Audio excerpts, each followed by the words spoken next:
We as NASCAR fans know a lot of the issues with today's product, whether it's the cars like the Gen 6 car or the complete overhaul of vanilla driver personalities. But one of the most talked about topics is regarding the schedule and the fact that there's too many mile-and-a-half, or also famously known as cookie cutter tracks. In the current 2019 schedule, around 30% of the schedule are mile-and-a-half tracks, with 3 tracks having 2 cup dates: Kansas, Las Vegas, and Texas. Now, while Kansas and Vegas reasoning to having second dates are nothing newsworthy, Texas falls into a very interesting and very controversial plot between NASCAR and the court of law. Today, on a new series of Inside the Lines, NASCAR on MDK presents Stock Car Stories, Fercho versus NASCAR.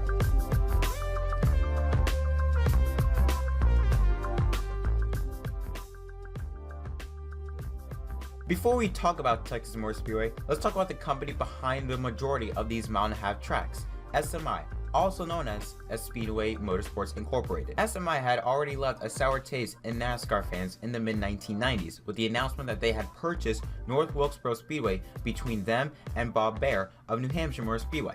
In 1996, it was made into an announcement that for the 1997 Winston Cup season, SMI would remove North Wilkesboro for one date and give it to the newly built Texas Motor Speedway, and give the other North Wilkesboro date to New Hampshire Motor Speedway. This resulted in NASCAR losing one of its most iconic and historic tracks, a track that has been on the NASCAR schedule since the sport's inception in 1948. Texas Motor Speedway had its inaugural race in the spring of 1997, with Jeff Burton as the race winner. Since then, there was only one race in the Lone Star State. Then something interesting came up in February of 2002. A lawsuit was filed against NASCAR by a minority shareholder of Speedway Motorsports Incorporated, Francis Ferko. Francis Ferko owned a small amount of stock in SMI and was a Texas native who claimed that NASCAR promised Texas Motor Speedway a second cup date but failed to deliver. Furthermore, because the France family has a controlling interest in both NASCAR and ISC, also known as International Speedway Corporation, it's unlikely that they would grant an additional race to the Texas track, thus making them a monopoly to stock car racing. To represent him in the suit for the second race, Ferko was able to get incredibly famous attorneys. But not just any famous set of attorneys, he got attorneys that headlined the trial of the century, Johnny Cochran. Yes, that Johnny Cochran. The same man that was mainly responsible for getting O.J. Simpson acquitted for a double murder in the summer of 1994. In a statement from the Orlando Sentinel, Cochran talked about the case regarding NASCAR. He said, quote, "The big picture really looks like, and smacks of, antitrust. NASCAR needs a second look, an outside look. It becomes almost incestuous, if you will. That breaking of NASCAR and ISC is the logical end result, and we have the legal counsel to do it," Cochran said. "In addition, we have the resolve." Now, people assume that Cochran saying that NASCAR and ISC are in cahoots, so to speak, is ludicrous, but the numbers tell a side that supports his case. During that time frame in 2002, ISC owned 50% of the Cup Series schedule, 18 out of 36 races. And on top of that, of the past 4 expansion race dates granted by NASCAR, 3 of them have gone to ISC facilities. Of the 5 past granted, another date went to California Speedway, which was then later acquired by ISC. Overall, Ferko was trying to use the Sherman antitrust law to win. For those of you that are not sure with the antitrust law, it goes as such. The Sherman Act expanded common law principles into a federal law. Section 2 prohibits monopolization and attempts to monopolize. In the context of motorsport, Section 2 applies to ordinary business transactions and all areas of legal conduct. The lawsuit quickly evolved into something much more than getting an extra race at Texas. The cost of the damages to SMI were believed to be huge. In his representation of Ferko, Cherry, who was Cochran's partner that led this case, claimed that NASCAR may be forced to pay damages of nearly $1 billion. He argued that NASCAR's refusal to give Texas a second date had kept SMI's stock price down. In their defense, NASCAR hired their own famous attorney, David Boyce, who 2 years earlier represented Al Gore in his suit to the Supreme Court seeking a recount of Florida's election ballots in the 2000 presidential election. In October of 2002, SMI issued a public statement regarding the suit. While they were not involved in the suit, they completely agreed with Ferko's allegations. They claimed that in 1996, NASCAR wanted to expand the markets they were in and encouraged SMI to buy North Wilkesboro Speedway. If they bought the old track and built Texas Motor Speedway, a North Wilkesboro race day would be transferred to Texas and an additional second day would be created. SMI also claimed that between 1996 and 1998, Bill Fraze Jr., then CEO of NASCAR, granted that Texas Motor Speedway would host a second Cup day no later than 1999. As a result of this, NASCAR issued a statement of their own.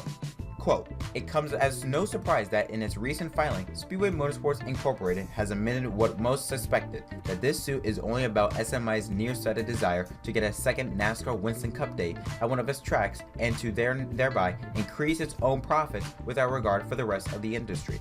SMI doesn't seek to better the sport, but only to enrich itself at the expense of the sport and its fans."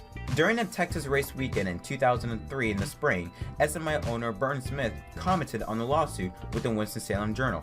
He said simply, quote, "He's my hero. I haven't met him, but I like him."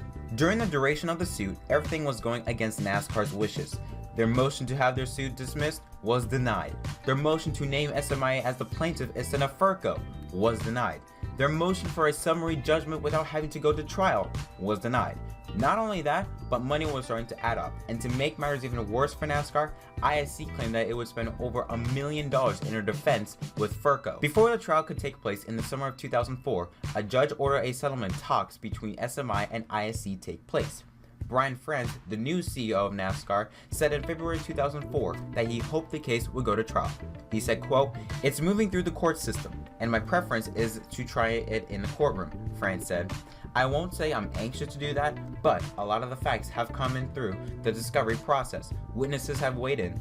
I think we should try this case and get it over with." Despite his vocal desire to go to trial, sources claim that Brian France was eager to settle instead. Finally, on April 21st, 2004, more than a year after the settlement was first made public, a settlement was reached between NASCAR and SMI. Here are the results of the settlement. SMI would get a second Texas day starting with the 2005 NEXO Cup Series season. To do that, ISC had to sell Rockingham Speedway for $100 million to SMI for Texas to replace Rockingham's only Cup day. ISC would take the money they got from selling Rockingham and purchase Martinsville Speedway for $192 million. With the new investments, however, ISC was forced to close Nazareth Speedway and sell it. Finally, one of the two ISC dates of Darlington Raceway would be transferred to SMI's Phoenix Raceway. This lawsuit will be devastating for race fans, with Rockingham being a core part of stock car racing, being on the schedule at least once since 1965. Another layer opened up as a result of this lawsuit, more specifically with the man behind the suit, Francis Fercho. In a statement with the That's Racing website in November of 2005, months after the settlement was reached, Fercho said that he regrets going through with the lawsuit. He said, quote, "Knowing what I know now, I definitely would not have pursued it," he said. As a result of the suit, fans unleashed hatred to him and his family, and as a result, Fercho said that his son, Anthony, at age 20, was troubled by his home life. He left behind a 6-month-old son, Alex, who became more of a priority to Fercho than the suit against NASCAR. However, ultimately 9 months after the lawsuit was filed, Fercho's son, Anthony, would then commit suicide. Not only did Fercho lose his job as a result of this case, but Fercho and his wife also went through a divorce not too long after his son's death, and Fercho was forced to move up to north in Chicago to avoid all the backlash. Fercho, though, was bothered by a sanctioning body that is so powerful that Texas Motor Speedway is afraid to recognize him on race day. He pointed out on how he would like to wave the green flag Sunday. "If I had a friend who did what I did to get them a race where they'll make millions of dollars, I think they would be a little appreciative of that and say, 'Man, what do you want as far as a race weekend?'" Fercho said. "It boggles my mind that NASCAR is so powerful that they feel that they can't respond." Texas Motor Speedway president Eddie Gossage said he has never met Fercho and would like the chance to pick his brain and hear his story. But Gossage doesn't want to flaunt Fercho, partly out of controversy, and partly because he doesn't want to jeopardize a renewed relationship with NASCAR that became strained during the litigation. He said, quote, "We have to maintain our relationship with NASCAR, and it's a tough position to be in," Gossage said. "I would have appreciated if I were them, and we've got to move on because we have to work together. That would complicate things," end quote. So, Fercho said he wants fans to raise their beer cans when the green flag falls. He believes he stood up for the fans with his lawsuit and got them what they deserve. 4 years later, he sent out another statement with RacingToday.com in 2009. He said, quote, I surely didn't want Rockingham to lose a date. I just wanted NASCAR to add a date to the schedule, Ferko said, who remains an SMI stockholder at the time the website was published. The settlement took the race out of Rockingham, and that's heritage, but I think that's what NASCAR's goal all along. The ultimate outcome was Texas got its race, but I was disappointed with how it occurred. I would have liked to have gone to trial." End quote. This lawsuit changed the NASCAR schedule even to this day, because since this lawsuit, Texas has always had 2 Cup races since the 2005 season. Rockingham, though, ran a couple of K&N races, as well as hosting 2 NASCAR Gander outdoor truck races in 2012 and 2013 before being closed down later that year. However, things might be looking up for The Rock with new renovation construction plans that are being held for 2019 and 2020.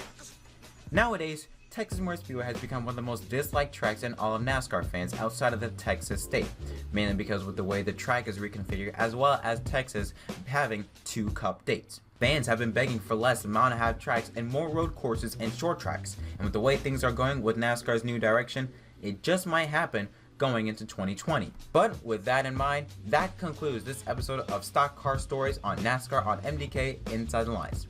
If you guys enjoyed this video, please leave a like and tell me what you guys think on the comment section down below about this whole fiasco of a story. But until next time, I'm Jack Cross from NASCAR on MDK. Thanks for watching.